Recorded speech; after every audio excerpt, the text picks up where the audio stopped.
It's Coach Nate, and today we're going to be talking about how the normal prescription for fat loss of cardio and self-loathing is not ideal in terms of the resistance training you're going to be doing in the gym.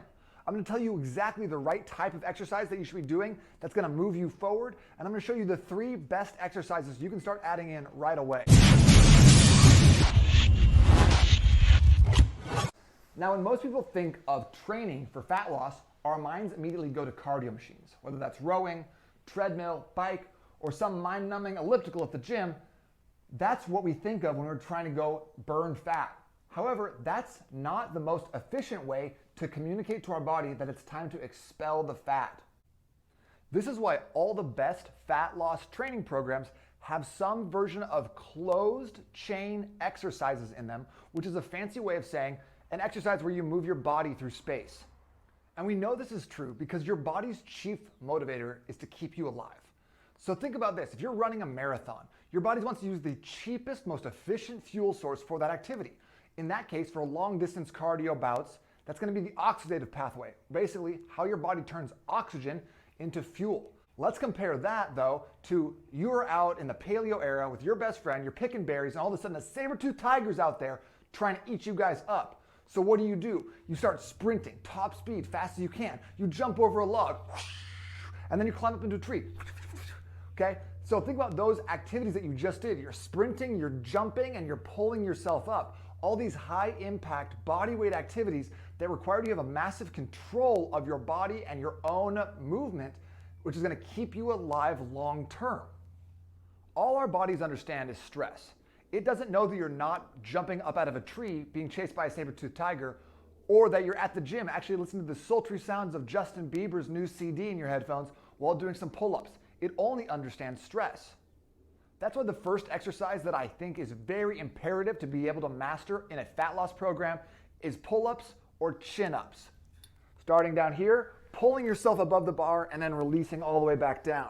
By building up strength here, what you're going to do is you're actually going to create more muscle, which will help you burn fat long term, and it'll actually tell your body we need to get rid of non-functional fat tissue so that we're more able to get out of harm's way when that opportunity comes around and we actually are being chased by a tiger. If pull-ups are unattainable for you right now, start with the assisted version by putting your feet on the ground and pulling yourself up to a bar like this. Then work up to a slow negative, then work up to a hold at the top, and then finally you'll be able to get your pull-up. The first one is always the hardest. The next best exercise is the lowly push-up. First and foremost, if you can't do 20 reps like this, then you really have no right to progress on to the next best thing, which are called archer push-ups. Archer push-ups are the intermediate step between a regular push-up and a one-arm push-up, which is a very difficult but awesome movement for building muscle and minimizing your body fat. The archer push-ups look like this.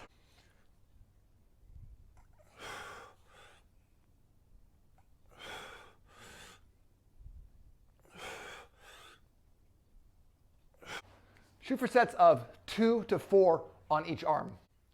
The final best exercise that you can be doing for fat loss are sprints. Now, I don't want you to go out to a track and start instantly just running as hard as you possibly can. You're going to want to work up to it. And one of the best ways to do that is by going to a hill nearby and doing hill sprints. Now, a sprint is not something you can do for 60 or even 45 seconds. These are going to be 20 seconds tops with enough rest in between to make sure that you can recover fully. Okay, that's why we like to do it on a hill. It puts you in a better biomechanical position. You're leaning forward. You're going to be having a better sprint posture, as well as not being able to go as fast. You're not going to be able to hit the ground as hard with your feet, which is going to be all beneficial things since you probably haven't gone out and sprinted top speed in a long time. On your hill sprints, make sure you're doing about 8 to 10 sets of 15 to 20 seconds each. So to recap, cardio is not the most effective way to train for fat loss. Closed chain exercises, moving your body through space, are the best ways to train. The 3 best exercises you can start including right away are pull-ups, archer push-ups, and hill sprint. But we all know that if you don't dial in the nutrition piece, you're not going to get the best results possible. And if you're looking for more specific information on how to really dial in that nutrition, make sure you're a part of the $1 Million Body group on Facebook